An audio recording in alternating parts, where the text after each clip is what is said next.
Greetings, rabble rousers. My name is Jessa McLean. Welcome to Blueprints for Disruption, a weekly discussion dedicated to amplifying activism across Turtle Island. Together, we will examine tactics, explore motivations, and celebrate successes in disrupting the status quo. This podcast is a proud part of New Left Media. We're here to talk about the media today, rather its role and its impact on Canadian politics and what many see as the rise of the far right here in Canada. A lot of us have valid critiques of the mainstream media in particular. My guest is no exception. Jeremy Appel joins Blueprints of Disruption to tell us what it's like to try to get published as a critical leftist who pulls no punches. We get some great stories of him trying to navigate conservative leadership events and of finding his way into the precarious world of freelance writing, podcasting, and provoking the right on social media. Through the discussion, we'll see that independent journalism provides a certain freedom of ideas and language, but it's not without its hardships. We also explore how independent journalism can start to compete with its larger, more well-funded, yet watered-down counterparts in what Jeremy insists is still contested territory. On a personal note, I invited Jeremy after he interviewed me for a story on the downfalls of the Ontario NDP, and anyone who's ever tried to get truths out there, particularly those of us on the far left. It is rare to have media contact you. And I don't reach out to them, so independent journalists often help tell the stories that otherwise would not be heard. Before he interviewed me, I of course took a deeper dive into Jeremy's work and found it just so incredibly accessible and fun to read. I wanted to know what his job was really like. And more importantly, like I wonder about almost all of my guests, I wanted to know his role in the larger political movement at hand. Let's listen and find out. Welcome to Blueprints, Jeremy.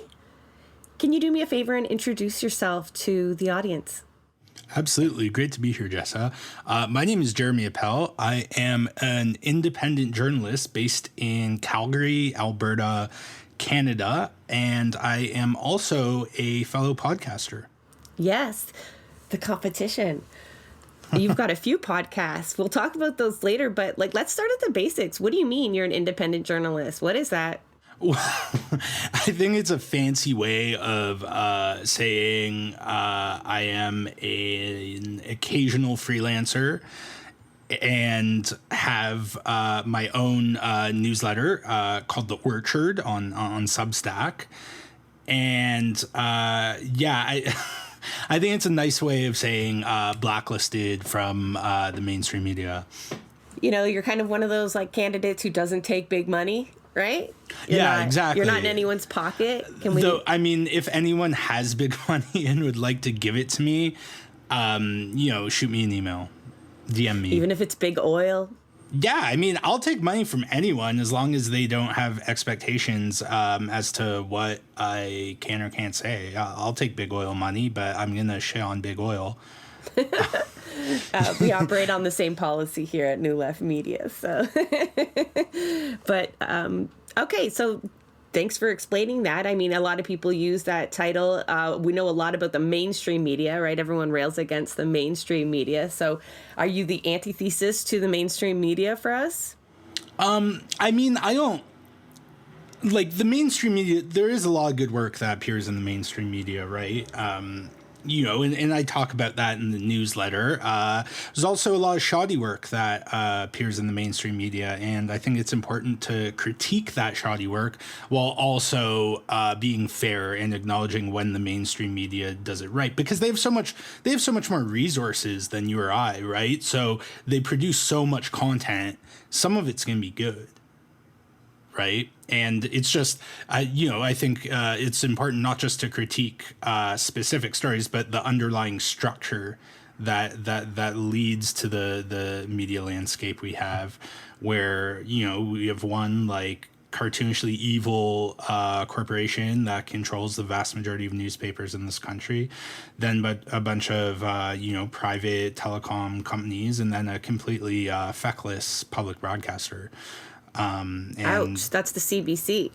that is, well, it's also TVO, if we're going to be honest. Yeah, again, I don't want to discount all the work that's done at these places, even Post Media Papers. There are good reporters there, whose work is often undermined by the dumbest people alive who are paid to write their opinions. I love how, like, as we're talking, you mince no words. And I find that is the same in your writing, on your social media. I think that is part of the appeal. Something you probably wouldn't be able to do should you, have expectations placed on you. Do you like being uncensored? I do like that part of being independent. I mean, it's the lack of stability that isn't ideal. But the ability to be unfiltered is certainly something that appeals to me about being independent. However, I mean, you should see the stuff I don't post. In the drafts? Would I be horrified by your drafts? I don't think you'd be horrified, but I think other people would be. You're totally right. I think my draft section is pretty much the same. Sometimes I have to go through my drafts and force myself to delete them and just be like, no, not even on a bad day. Don't send that one out. Never. I never go back to my, like, I'm sure if I went through my drafts, I'd be like, oh my God. But I never return to them, once something, unless it's something that I planned on posting later. Once it's in the drafts, it's like forgotten. Yeah, no, I hear that. Same with my TikTok account there. I mean, it seems like a tough slog. I understand the need to sustain your work and that you end up having to do a lot more work than someone perhaps who had a stable position within the mainstream media, if those still exist for journalists. But, what makes one go it alone like that? Have you always been independent? Did you have a taste of that steady paid gig, or? Yeah, no, I did. So the independence was sort of foisted on me against my will, and then I just kind of rolled with it. Like, I would never have even conceived of being able to be a full-time freelancer before I, through circumstance, firstly, I was a reporter at the Medicine Hat News in the eponymous city in southeastern Alberta of like 65,000 people. It's a daily newspaper. I did reporting. I got to write some opinion that started to gain traction because it was a small town newspaper. Not a lot of people pay attention to the stuff you write there. So you have more leeway, even though it's also owned by an evil corporation. And then once people started paying attention to what I was saying, I sort of had sway, right? And anyways, I got laid off due to COVID in April 2020. I know some people were speculating that they were trying to silence me, and if I was someone of less integrity, I could have run with that and probably made a bit of money. But it was just it was just a COVID layoff. And obviously there are politics that go into who loses their jobs due to COVID and who doesn't, but I lacked seniority at the end of the day. Right. And so I got cut loose, and then I spent the next half a year freelancing sporadically. I mean, right, these were early days of COVID. I mean, no one knew what was going to happen. Felt like the world was going to end any day. And I mean, it still feels like the world's going to end any day, but it was, exacerbated, I think, in the early days of the pandemic, that sense of, impending doom. And then, one of the outlets I freelanced for occasionally was called The Sprawl, which is a local Calgary outfit that I quite liked. had a lot of respect for, and they were hiring a city hall reporter. And I'm from Toronto originally, right? So being in Medicine Hat, while the city has its charms, great place to visit. I still have lots of very close friends there. I wanted to get out, and I got this city hall reporting job for the Sprawl, which lasted a year, and then the Sprawl's founder, a guy by the name of Jeremy Appel, who I quite like, had essentially an existential crisis, and he had sort of built this local news network in Calgary, not network, publication from scratch, right? It started as his own like blog on Medium, and then it grew and grew, and he started hiring more reporters, and then he decided he wanted to like expand to Edmonton and cover more provincial stuff and local Edmonton stuff. But then he kind of just gave up on it and had this existential crisis, and laid us all off at the end of our contracts. Yeah, no, it sucked. And so then I was sort of just foisted into being a full-time freelancer and having to deal with the vicissitudes of that role, right? Sometimes I'm doing great and I'm really busy and I, am up to my ass in stories and I'm making decent money. And then other times it's very slow. But I also started my own newsletter on Substack that I mentioned before, and that's been a good way to sort of, in between freelance gigs when things are slow, like now, it's the last 2 weeks of summer, been able to just sort of go it alone and write whatever I want. I usually have someone look it over because I do. That's one thing that gave me unease about going the Substack route. Is not having that editorial oversight, which, I like. Someone to rein you in? Or are we talking about grammar? Yeah, I mean, both. Yeah. Both. Mainly, spelling and syntax and grammar, but also, more substantive stuff as well. But, I don't have money to pay editors, but, I have some good friends, including my friend Jimena Gonzalez, who was one of my editors at The Sprawl, who is also a full-time freelancer now and sort of graciously does free labor for me. So thank you, Jimena, if you're listening. And Scott Schmidt, who was my copy editor at the Medicine Hat News, and we co-host a podcast that's currently on hiatus called The Forgotten Corner. He also edits my stuff, and then my co-hosts on Big Shiny Takes, my podcast that isn't on hiatus, that sort of takes a look at the horrible punditry in this country. They help out and edit sometimes. I have sort of a stable of, but also sometimes if I'm just like responding to like breaking news and critiquing like media reporting, it's quite straightforward. I go through it a couple of times myself and then hit publish, right? And so it's a mixed bag. I was going to ask you how you compete with the mainstream media in that, like, how do you get your voice heard? So one, we know you rely on good friends, because a lot of this is unpaid work unless folks take out subscriptions and whatnot. Patron Which accounts. they should. Yeah, we'll make sure to share all your links, Jeremy, alongside the episode and whatnot, because that is important. But otherwise, how do you, rise above and make sure people notice you? Do you have any tips for folks that are trying to be heard without very many resources? Well, that's the question. I've sort of amassed a decent-sized Twitter following over my years as a journalist. So, I mean, that helps, having a decent-sized social media. But even then, it's hard to take, 10,000 Twitter followers and translate that into, even like a few hundred paid subscribers, right? Because people will follow you on Twitter. That doesn't mean they're necessarily going to give you money or even want your newsletter in their inbox, once or twice a week.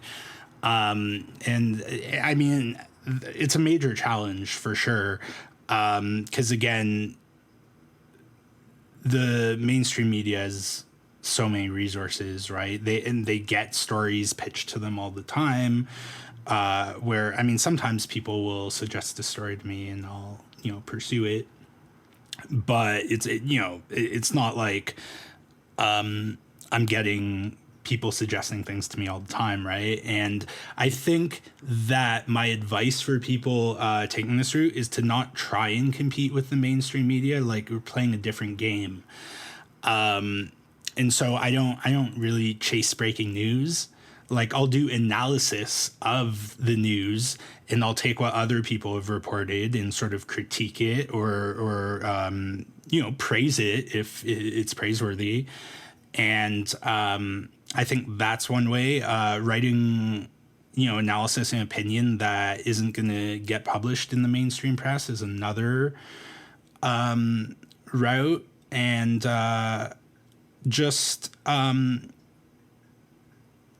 and reporting on stories that the mainstream media would like scoff at. I mean, my most successful piece yet has been about the implosion of the Communist Party of Canada, which, mainstream news outlets would be like, well, who cares? They got like, a few thousand votes in the last election. Like, what does it matter? But, to a lot of people who were invested in that party, it did matter. And yeah, I would also, people say, this sort of corporate speak about networking, right? The importance of that. But it's true. I mean, you do want to go out and meet people, even people in mainstream news, talk with them, make friends with them, and see what sort of, bounce ideas off them and see what sort of things they're not looking at that you could be. You're a progressive journalist in Alberta. So other than resources, obviously sometimes being a barrier to, doing more work or more in-depth work or whatnot, what other barriers you face? Maybe not because of where you are, but, what makes your job hard? Well, I would say the fact that, mainstream media won't publish me. I was hanging out in the backyard of CBC News in Alberta as opinion editor. And, I pitched a piece to him. And, just yesterday he got back to me and said, after discussing it with my higher ups, we decided we're going to pass. But, maybe I'll publish you in the future. I can't make any promises, but also great to see you on the weekend. And it's just like, they're sort of you may get along with individual journalists and even people in somewhat high up positions, but their bosses hate you and they don't want anything to do with you. Your name is radioactive to them, but they'll publish every fucking garden variety right winger. I mean, especially CBC and, right. I mean, that's why CBC Pitchbot is such a great account because it's pretty fucking on the mark. And, it can be frustrating not having access to mainstream news outlets. I mean, the CBC is one in particular because I have written for them in the past, like 2 years ago, and now they want nothing to do with me. The Star may be more open to more critical perspectives, and even the Globe and Mail sometimes. Why do you think that is, Jeremy? Like, some people would look up to the CBC as one of our more progressive. Obviously, there's lots of issues there. We could go on for a long time. The platform they've given the right in particular lately. But, I mean, why do you think they want nothing to do with you, the CBC? I would have thought the Globe and Mail would have frowned more upon your obvious bias. Well, they very well could. I haven't pitched anything to them, so I don't. But I think the CBC. No, and I know what it is. It's that they feel that by pandering to the defund the CBC crowd, so shutting out any left wing opinion or the vast majority of left wing opinion, they'll get the people who hate them and want to get rid of them to like them.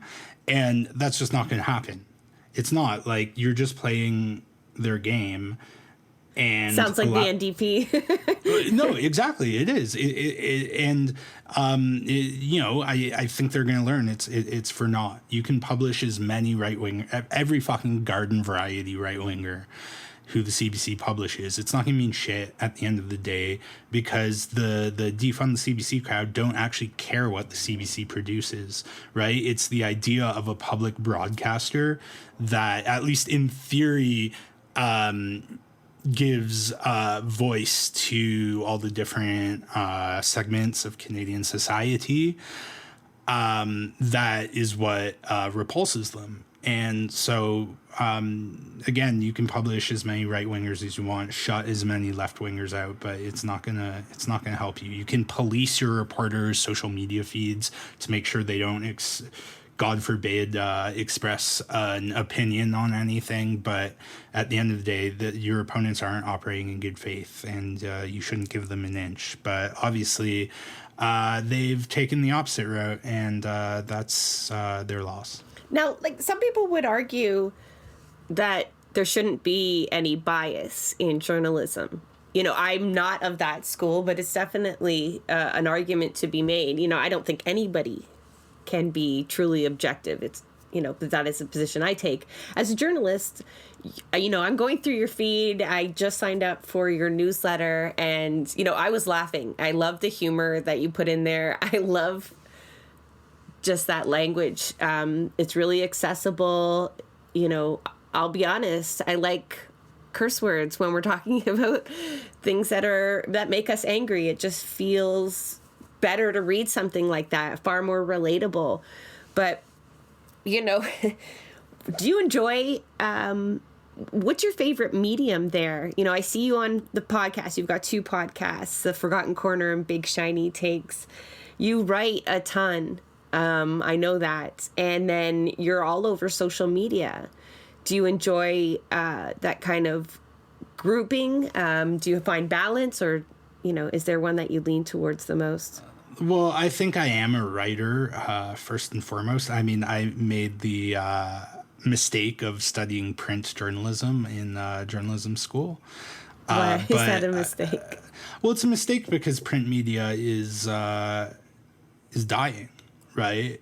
More than, you know, other forms of mainstream media. I mean, if you just look at the size of newspapers, I mean, they're constantly shrinking and shrinking, right? Laying people off.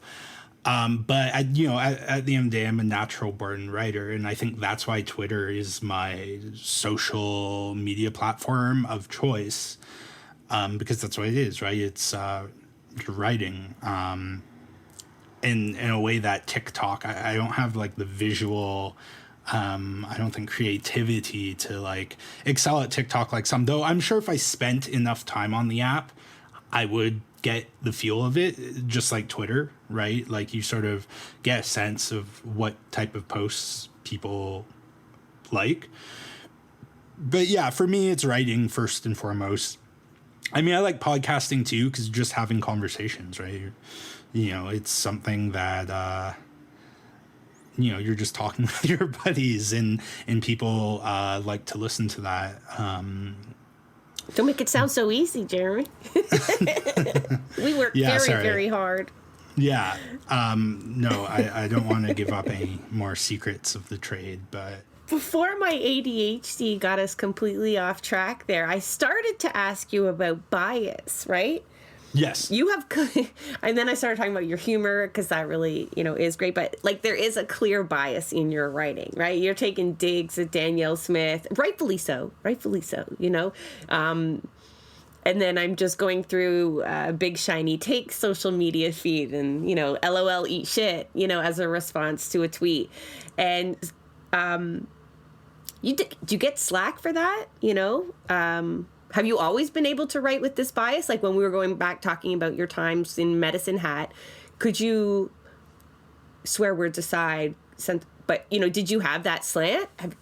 I certainly couldn't curse in the Medicine Hat News, but that was really where I came into my own and found my voice. And, you know, Scott Schmidt, who writes a column for the Medicine Hat News as well, you know, was, you know, had a great influence on me as a writer to just not hold back and, you know, say what you really think. And, you know, and that really resonated with people. But I think sort of after I got laid off, I was sort of, I was on a pretty loose leash at the news.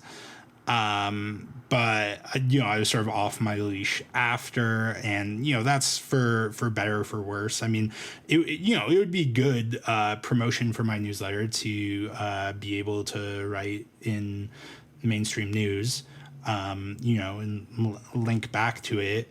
But, you know, it's not necessary. You know, I think one thing that happened sort of concurrent to my getting laid off from you know, mainstream newspaper job was this sort of explosion in independent media, not just podcasts like yours and mine, but you know, news outlets that, you know, my style suits them, like Passage, The Maple, you know, Press Progress, The Breach. You know, all these sort of new up and coming news outlets that have risen as a result of the failures of the mainstream press and sort of the decline of it. So that's been quite heartening, because at the end of the day, like, I'm of the view, and I think you probably agree with me, that there's no such thing as unbiased journalism, right? And those who claim to be unbiased ought to be regarded with the utmost suspicion. Even you read straight ahead reporting in the newspaper, or, you know, on from our broadcasters or whatever, and everyone's always making decisions about which sources to go to, who to prioritize. And often these decisions are coming down from the top. And that's not to say that you know, the CEO of Global is like whispering in the ear of journalists, right? Telling them what to, but you know the types of things that are going to get you into trouble, and you know the types of things that aren't going to get you in trouble. And so you learn over time to do more of the things that won't get you into trouble and less of the ones that will get you into trouble. Because when you do the things that will get you into trouble, there will be backlash. What gets you into trouble? What gets me into trouble? I think cursing online is a big, a lot of mainstream outlets frown on that.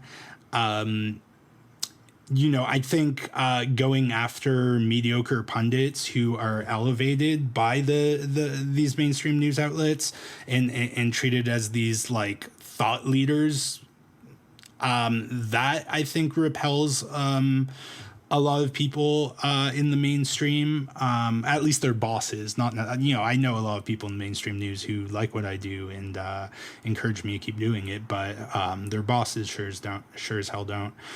We know all about the private support, right? We need more public support. Yeah, but it's like, how nice. You're totally right. I mean, the bias is, you know, you talk about things that might be less obvious to folks, you know, removing voices and amplifying others. But one sometimes can just read the headline coming from mainstream media, and the bias is so obvious.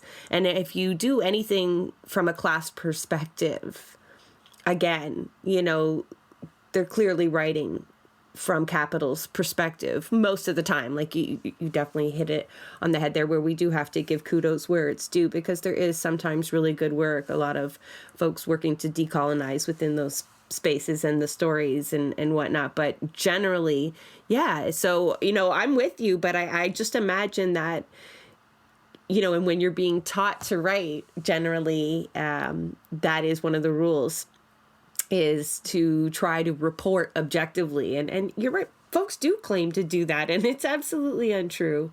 So I think it's refreshing to see the rise of independent journalism and the publications that you talked about. It provides us with those voices, because we sure aren't hearing them, you know, when we read, if we could read behind the paywalls.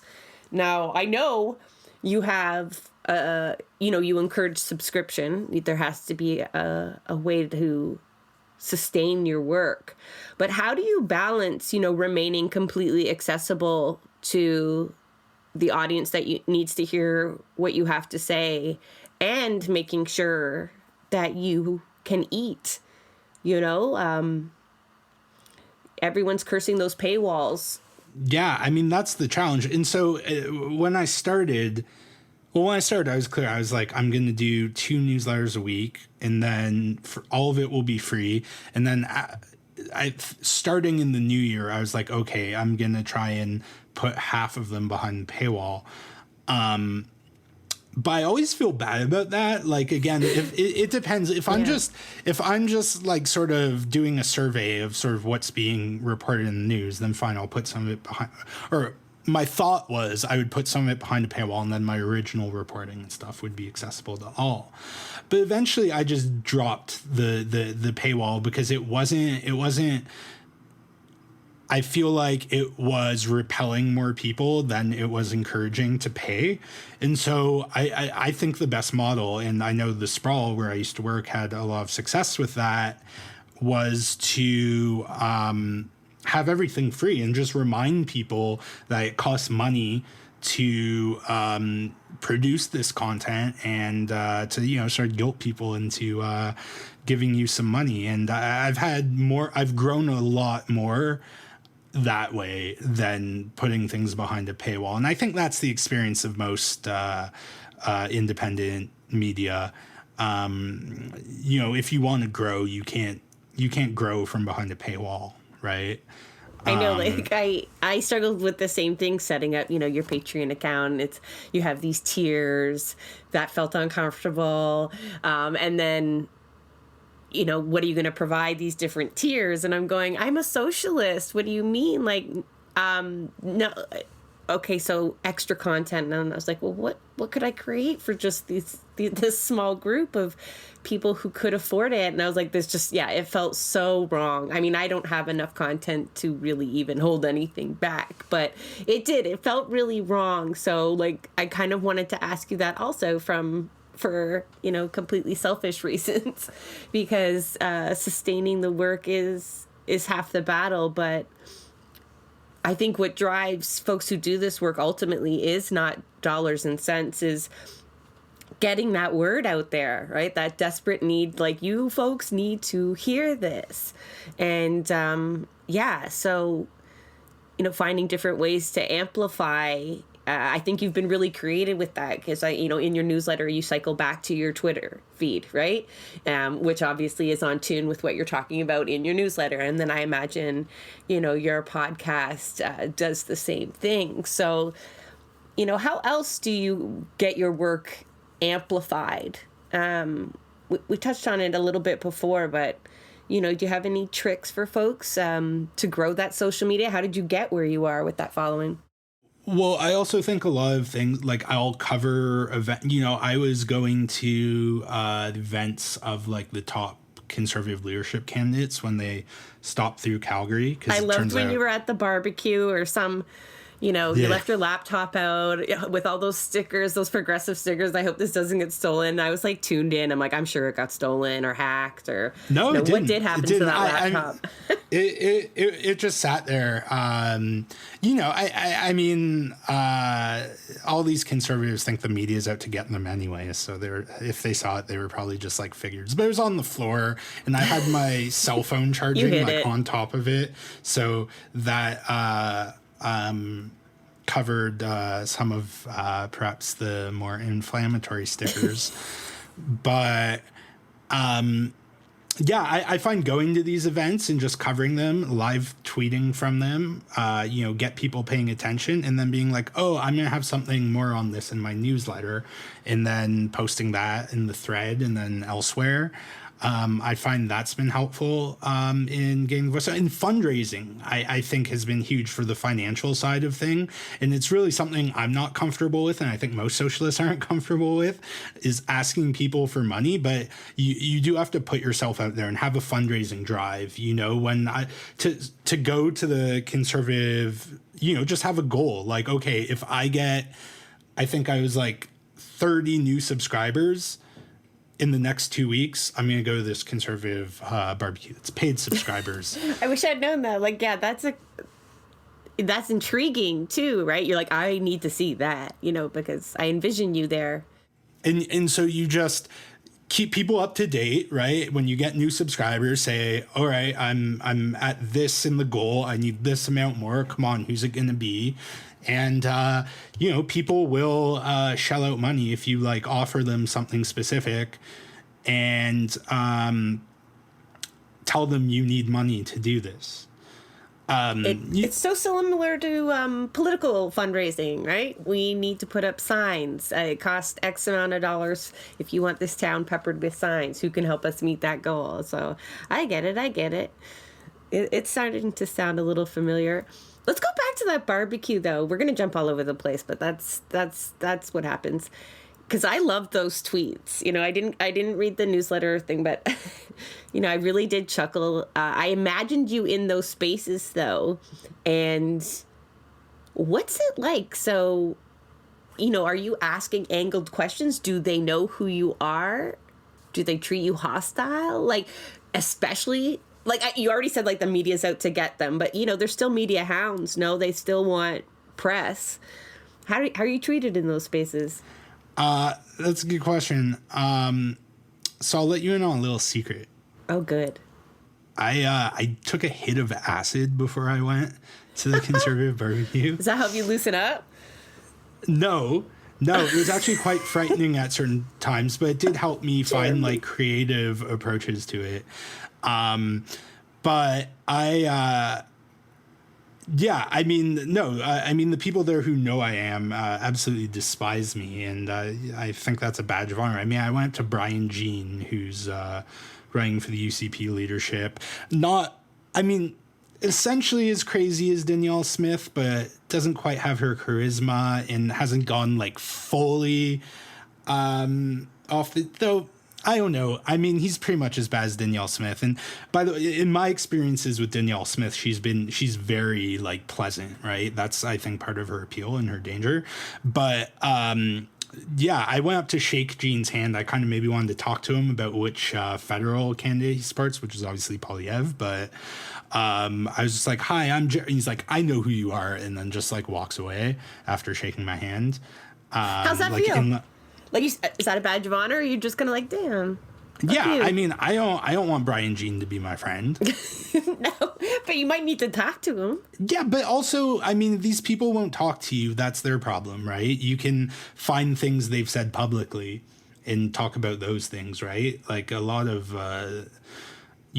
Stone, if you go back to him in the 60s, I mean, no one would talk to him. So you just go through what they were saying in, the House.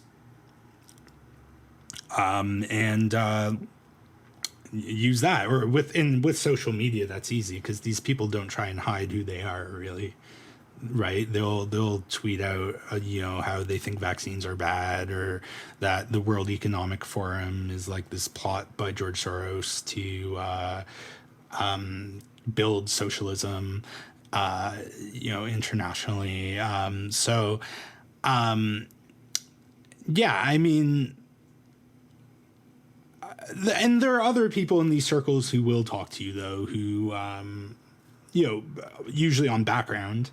They don't want to be publicly associated with you, but they'll talk to you because they know that there's corruption that goes on in these circles. And while they're conservative and they agree with the ideology and stuff, they don't like corruption or what they perceive to be corruption. So they'll talk to you about that stuff, right? So it's not monolithic, right? A guy by the name of W. Brett Wilson was there. He's like a local Calgary celebrity. I don't know if you're familiar with him. He used to be a judge on Dragon's Den. But anyways, he basically ran an oil company into the ground and left a lot of orphan oil and gas wells just sitting on people's rural property and like leaking. A real charmer. Yeah, to be cleaned up by the government ultimately. And I want to, I've written about this, and I saw him there, and I really wanted to ask him what and film it, be like, why won't you clean up your orphan wells? but I also didn't want to get kicked out. Is this while you're on acid, though? Yes. So you have no trepidation. Sorry, like the, former acid user in me wants to know, like, did you not have any didn't that add to your trepidation in approaching some of these these are villains, Jeremy, Yeah, right? Like, these are the world's villains. Yeah, I mean, I didn't do a lot, right? I did like a hit. All right. Just to it wasn't like I was fucking like tripping balls there. Like if I did more, I would have been like curled up in the fetal position, But those tweets might have been good too. I don't know. Oh no, I'm sure, but yeah, like you're approaching these villains and. Yeah. Well, I was like, it was sort of a will he or won't he with Jason Kenney showing up, but like, will he show his face? And he did, and I was like, okay, I'm gonna get a fucking picture with him. Like, I have to. I'm actually working on a book about Jason Kenney, which I believe is gonna be the first book, sort of biographical work on him. And I was like, I gotta get a photo with him. And so I had to follow him around for a bit. He would turn around, see me. I don't think he knows exactly who I am, but I think he's smart enough to get the sense that I'm like not his friend. And so, the politicians do the thing where they shake hands and then they go on to the next person to shake hands and they look, right? And, I'd sort of follow Kenny around. He would shake hands with someone and then would turn around, see me, and go in the opposite direction. So, anyways, I went. Did you get the feel he was avoiding you? Yeah, big time. But I went up to someone who ended up being his comms guy, and I was like, "Can you take a picture of us?" And I like gave him my phone, and he was like, "Yeah, what's your name?"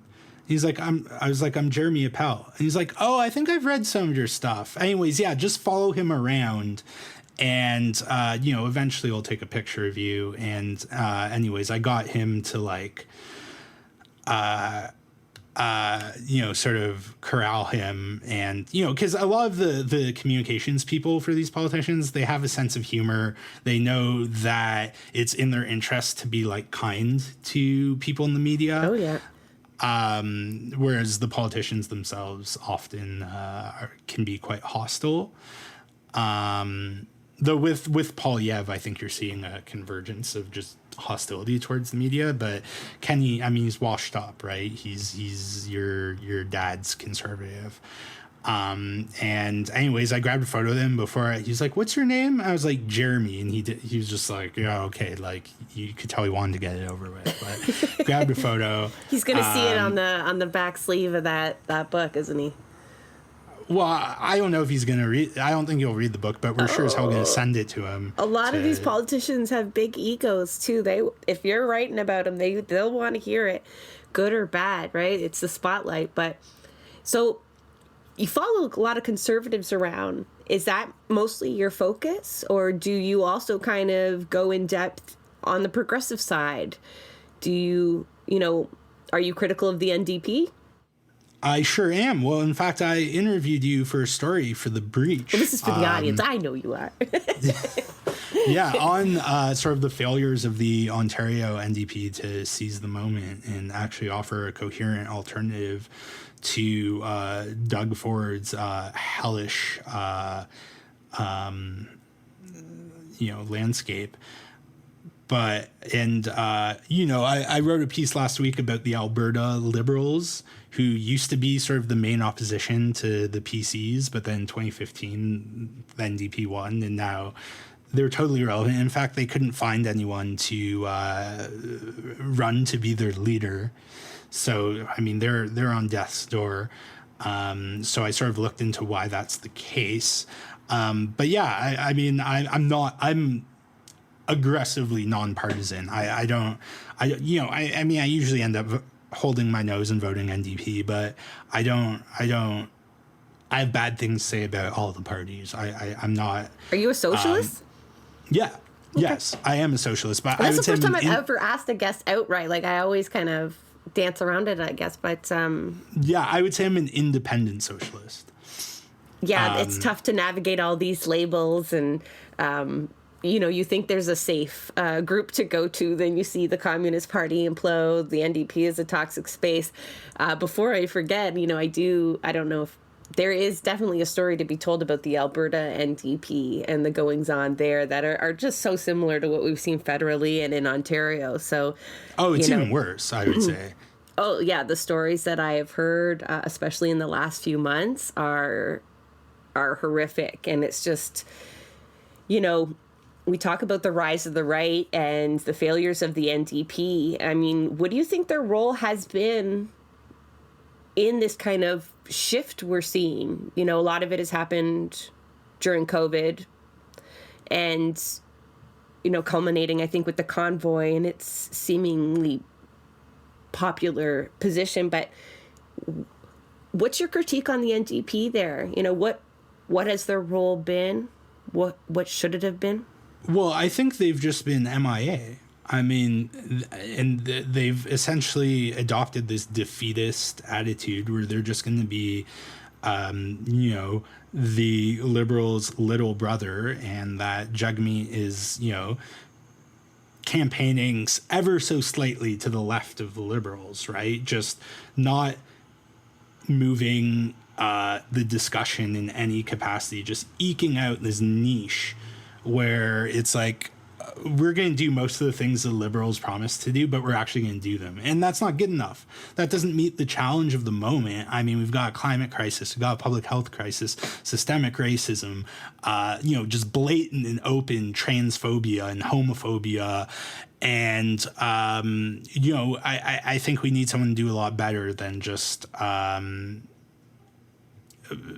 you know, again, running ever so slightly to the left of Trudeau. I mean, you know, in the era of Bernie Sanders, how is the NDP not calling for free post-secondary, right? I'll tell you, that's a mystery to us because it is part of our policy items. It's been something that's been passed at convention. And yeah, members are just stymied as to why, you know, we haven't tried to capitalize on the same anger and frustration that the right saw within society and, you know, has used to build and build. But a lot of people blame the media too. You know, I want to ask you about this too, because, you know, I often critique the NDP, as we know, and their messaging and their effectiveness. I could go on, but a lot of the rebuttals on why we fail are, well, the media just doesn't give us enough attention.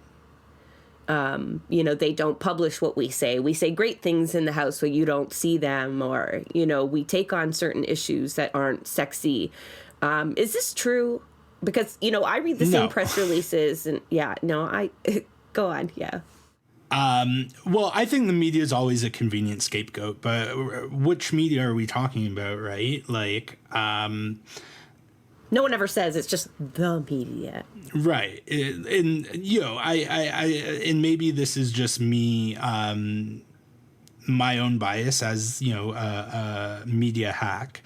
It's, you know, it's always convenient to just be like, oh, it's the media's fault. But it's like, the media isn't, like, the media is contested territory. You have to fight to control the narrative, and I don't see any of that from the NDP, right? And so, I mean, again, there is a lot to be said of, you know, the corporate concentration of ownership in the media and how their, you know, corporate media isn't inclined to support progressive policies, but and they're, you know, I mean, that's true. But you have to make them care. You have to drive the agenda, and you have to be bold and ambitious in order to do so. And I don't see any of that from the NDP because, frankly, I think the NDP just wants to supplant the Liberals as being the center left, center, you know, option that is just not the Conservatives, right? It's very negative strategy. It's like, we're not offering you shit. Fuck you.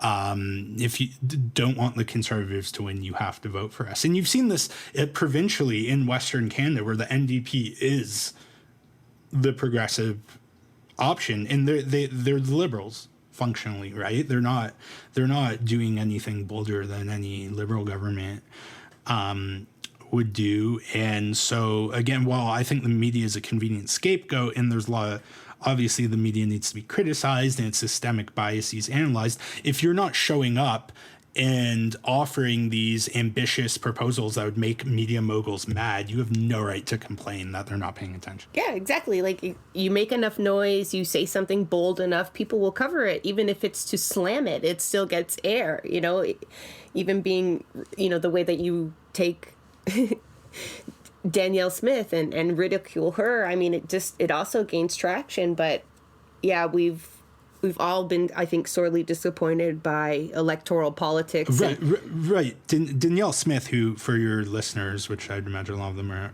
in Ontario, is the front runner of the UCP leadership race. And she's setting the agenda. I mean, sure, she's setting the agenda by saying shit like cancer is a choice that can be, cured through holistic medicine until you get stage 4, or that we need to Uberify public services.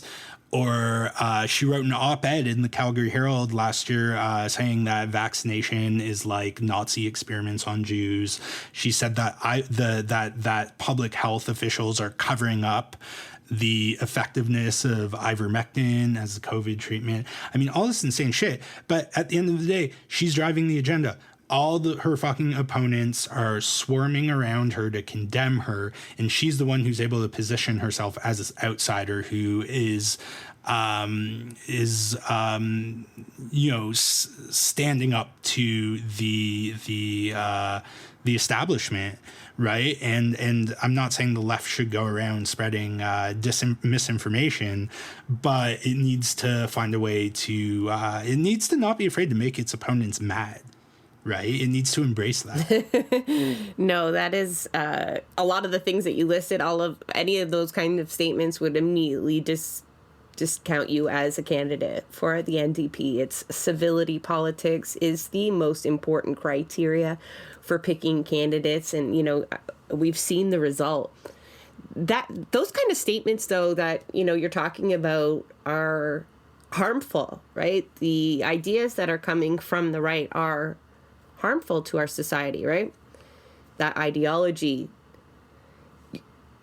when going through your Twitter feed there, especially on Big Shiny Takes, your Twitter feed for the podcast. Which isn't only me, by the way. Okay, don't worry. I won't blame you for everything on there. But, there's some plausible deniability. Okay, well, the bio, says, and I imagine, you explain, anti-free speech podcast. Okay, that was me. Right. And that's with that?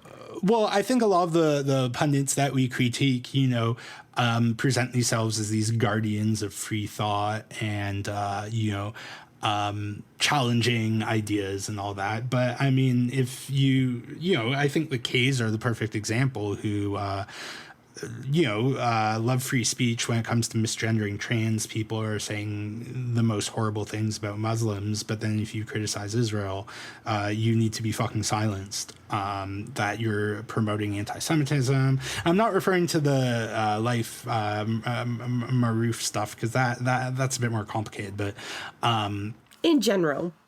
Yeah, but and so we reject that. We reject this, trademark free speech, right? The Barry Weiss free speech that is really just free speech, meaning ideas you like can't be, you can't say shit is stupid if me or my friends say it, but if you say stuff I think is stupid, there are consequences for speech. It's funny how quickly on a dime they turn to, free speech isn't freedom of speech without consequences. I'm like, yeah, that's what I'm saying, you dumbass. And so, yeah, I mean, we reject that wholesale. We got into it with Barbara Kay, and she was just like, an anti-free speech podcast? What is this, right? Because she's a dummy who doesn't understand irony. No. And she actually blocked us because she tweeted about, and this was me from the podcast account, but her usual like transphobic shit about how like trans people are harming children by forcing them to be trans. And I quote tweeted it just being like, if I raised Jonathan Kay, I would shut the fuck up about harming children. And Yeah, she That got earned you really a block, mad. probably insta block.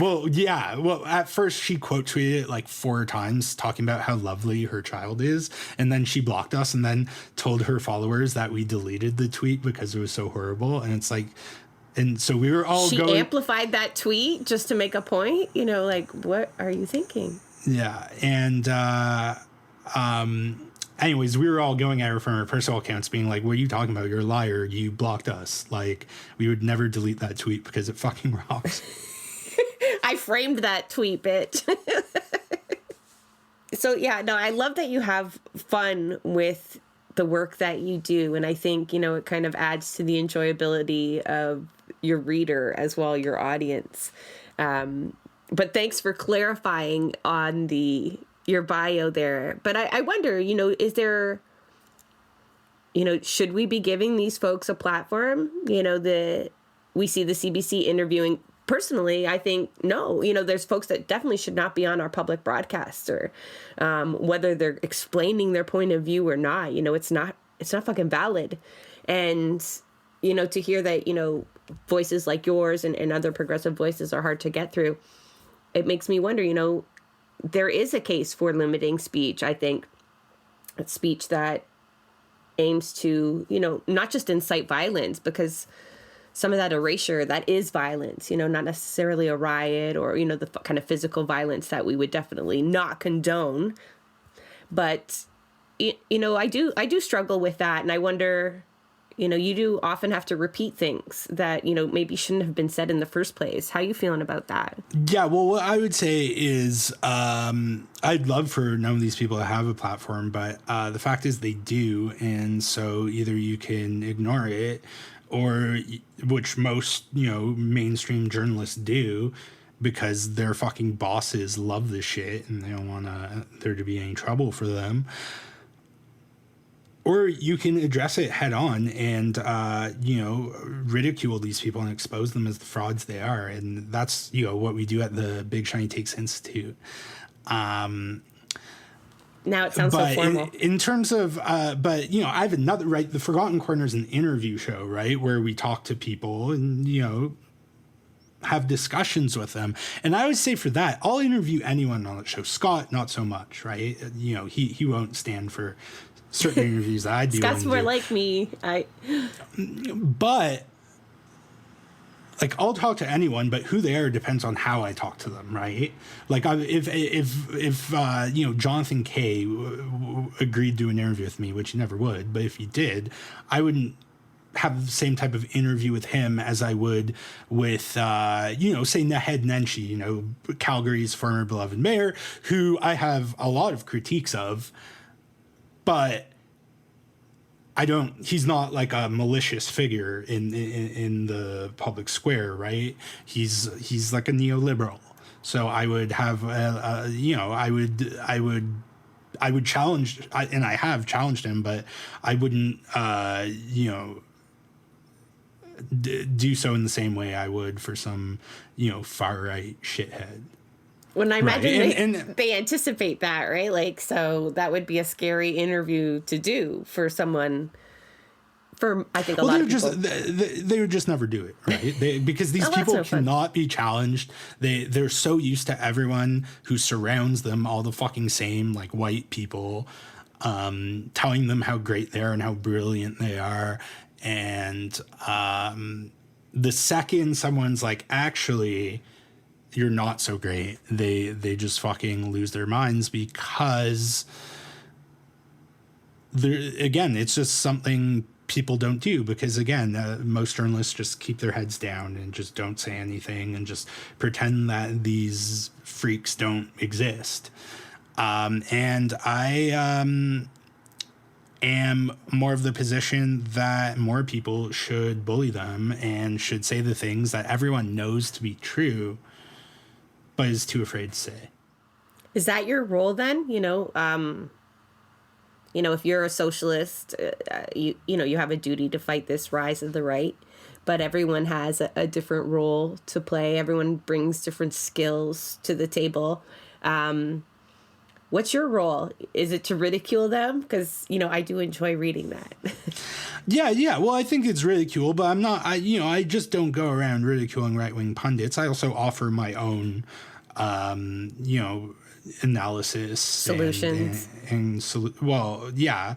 I mean, I don't get paid enough money to You're offer not a policy guy. real solutions, but I do hint at directions things should go in, and if people who are actually policy wonks are listening to me, I leave it to them to find a way to make things work, and I think that would be a valid critique of my work, that perhaps I don't deal in depth enough with solutions, but I'm very good at identifying problems, and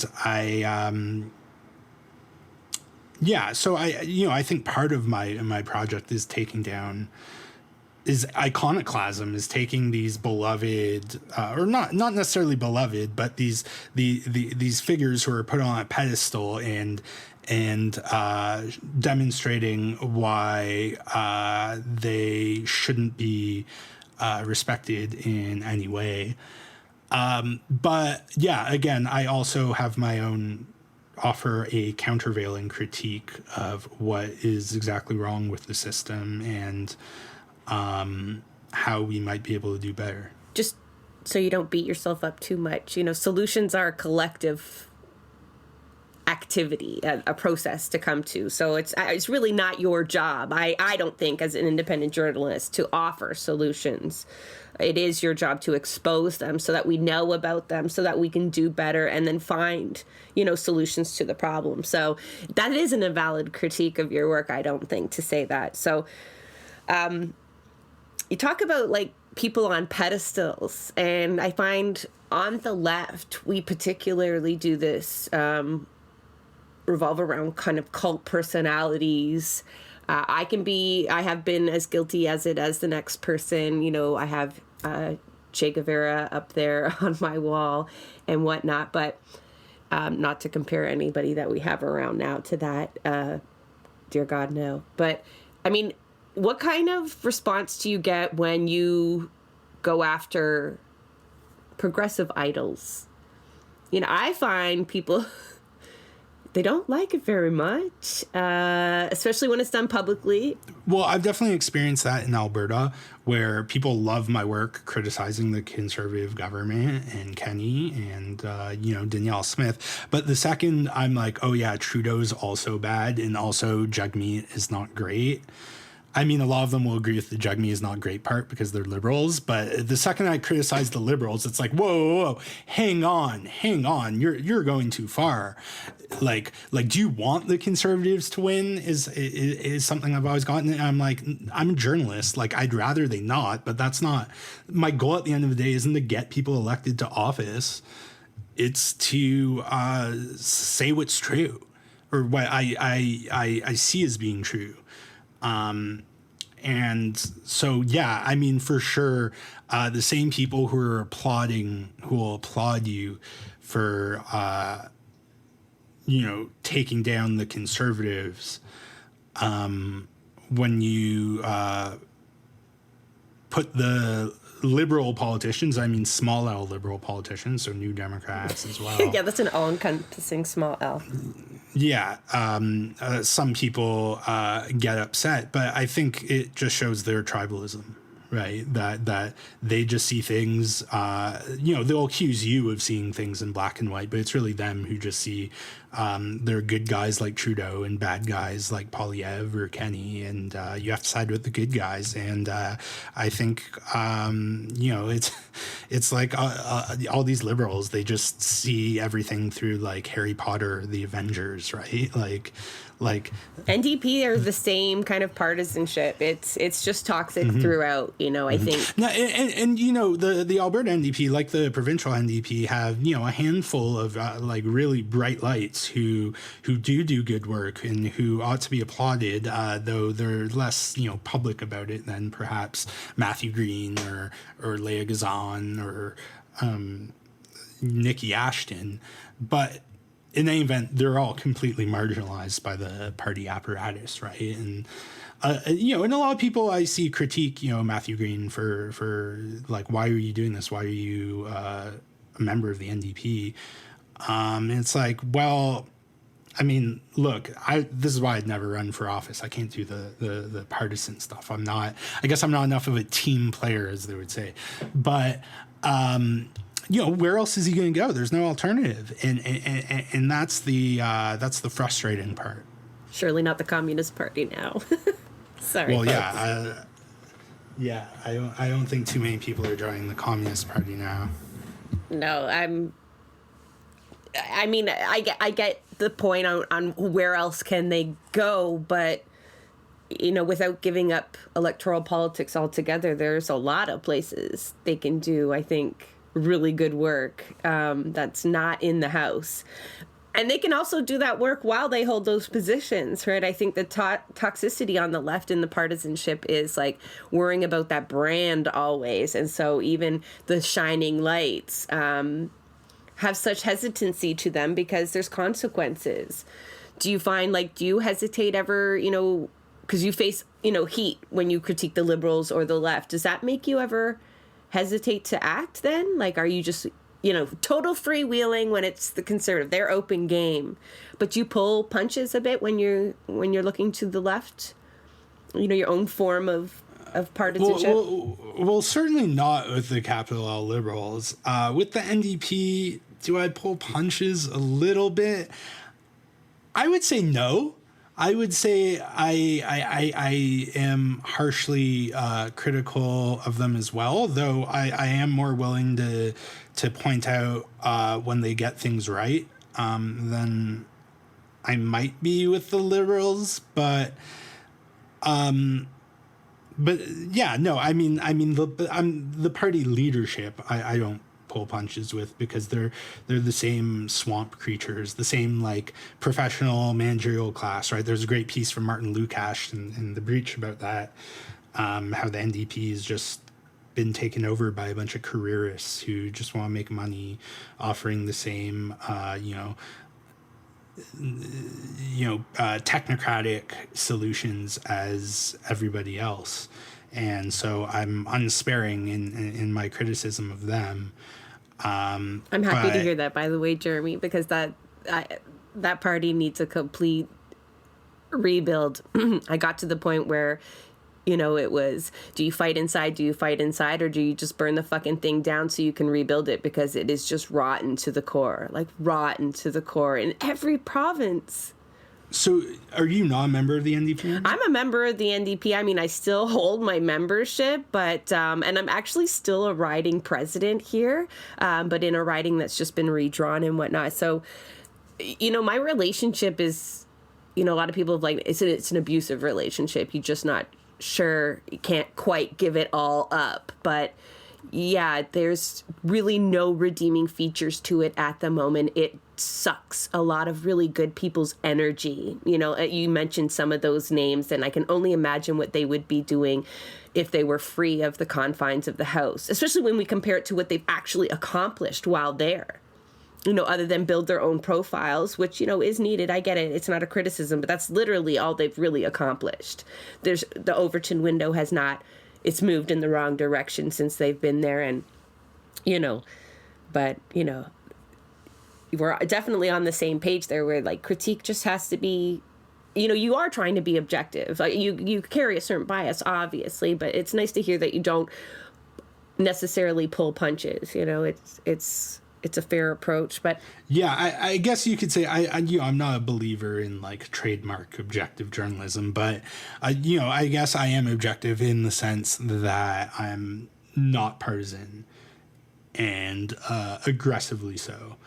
Because what are you even doing if you're a journalist who's just cheerleading for a political party? I mean, what are you even doing? Just go campaign for them. Leave commentary to people who actually think critically. And who care. There has to be a certain passion behind it.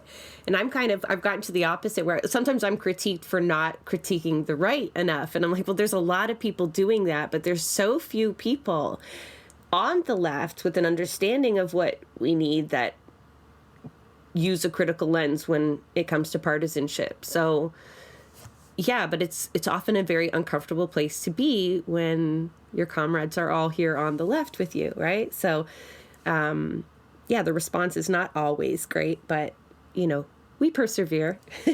Let's be hopeful though, Jeremy. You mentioned a lot of good publications on the rise, and I'd love to hear that, you know, some of your days are very busy, because I do enjoy reading your content. What is there to be hopeful about in terms specifically of independent journalism? Are there, you know, it says technology making it easier? Has COVID made it harder? But no, don't tell me if it made it harder. Let's be hopeful. What is there to look forward to, Jeremy?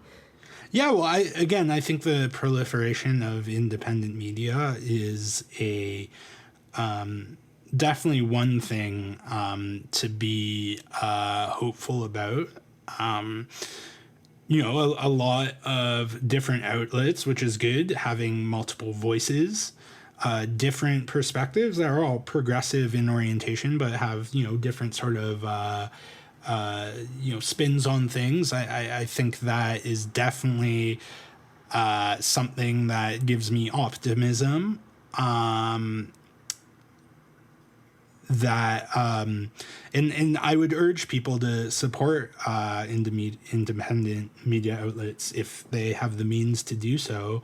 If you see a fundraising drive happening, you know, I would encourage you to give your money if you have it, and of course support your favorite independent journalists through their newsletters. Do you have any coworkers that you would like to name drop? You know, competition maybe, but some other independent journalists that folks maybe have not heard of but have great content. You know, I wouldn't say anyone in particular, but just you know, just go out there and, you know, and that's one good thing Twitter is for. Just you get to see what people are saying, and you get to see what people are saying who you agree with, and sort of you can not just connect like with them in their work, but you can connect with them personally, right? And, you know, I've met so many people. I've made a lot of close friendships on twitter.com. And yeah, I mean, I guess, I don't know, I would give shout out to, like, you know, Nora Loretto, obviously, and Taylor Noakes, another good independent freelance journalist. You know, Alex Kosh, who's the managing editor of The Maple, which, I mean, you know, he's affiliated with an outlet, so I don't know if that counts as independent, but it's an independent outlet, so I would give a shout out to him. Yeah, Davide Mistracci, of course, at Passage, does a lot of great work. You know, Karen Geyer, you know, and I always feel bad doing this because I know there are People we're missing. Yeah, people I've left out. I mean, you gave us a decent list. A guy by the name of Christopher Curtis has a very good newsletter called The Rover, which I would recommend. I think he's like a former CBC guy who does a lot of really good in-depth stuff. Oh, he's a former Post Media guy, actually. I think maybe Montreal Gazette. And you know, the people at Press Progress, you know, Stephen Maguziak and Emily Leadham and Mitchell Thompson, and Ashlyn Chand, among others. Luke LeBrun, you know, the team at Ricochet. Yeah, I mean, there's lots out there by the sounds of it. Yeah, I mean, there's lots out there, but I would encourage people to, you know, maybe I wouldn't encourage people to go on Twitter, but, you know, there are other ways of finding these independent voices. And I would say subscribing to newsletters is a good way too, because they'll link to each other and there's sort of, you know, shared universe between them. Okay. So with all these different independent journalists, quality, independent journalists, can they collectively help stem this misinformation and hyper populism that is contributing to the rise of the right? What's the role for you folks there? Oh, I think the jury's still out, but I think if there's a chance in hell, it would be through independent media who are able to, shine lights on these perspectives and in stories that the corporate media is too timid to look at. And that's just, I mean, I'm sure there are other ways as well. There are like mutual aid organizations and activist groups and whatnot. But I just know I'm just most familiar with the media side of things. Yes, of course. And you can only play your own role, right? Like, we've had plenty of guests on here that do mutual aid, direct action, lobbying. There's just so many different avenues and points of power that we need to press at. So, I appreciate your work. I appreciate you slogging it through being an independent, even if it wasn't initially by choice. But I think that freedom that comes along with that struggle is just so much more valuable to us as a movement on the left. So definitely keep up that work. And I do encourage listeners again to check out all of Jeremy's work. So that's, we'll link it all to the episode as well. But, is there anything else you want to share with the audience before we check out?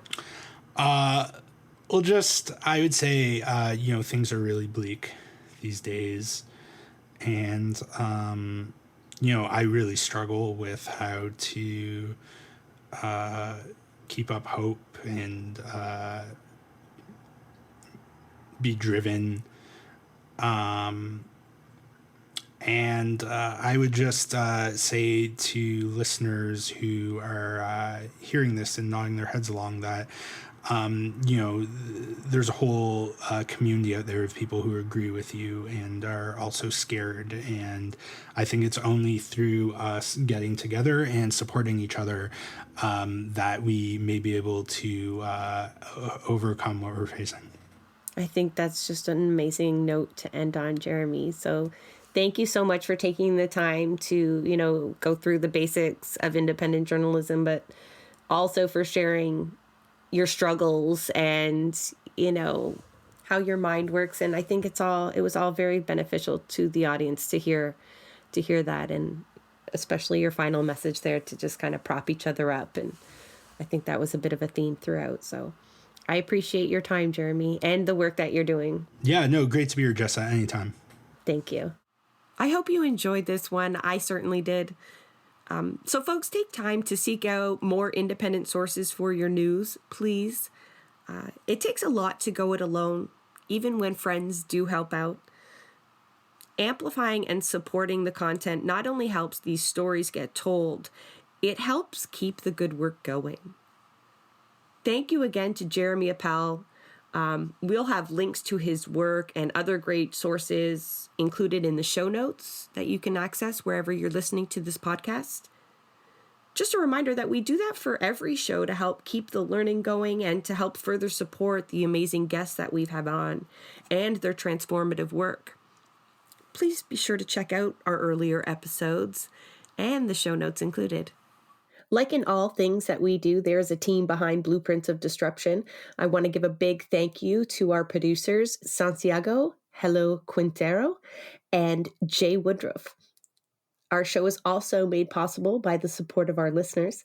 So if you appreciate our content and would like to become a patron, please visit us at www.patreon.com/BP of Disruption. So if you know of any work that should be amplified or want to provide feedback of our show, please reach out to us on Twitter at BP of Disruption.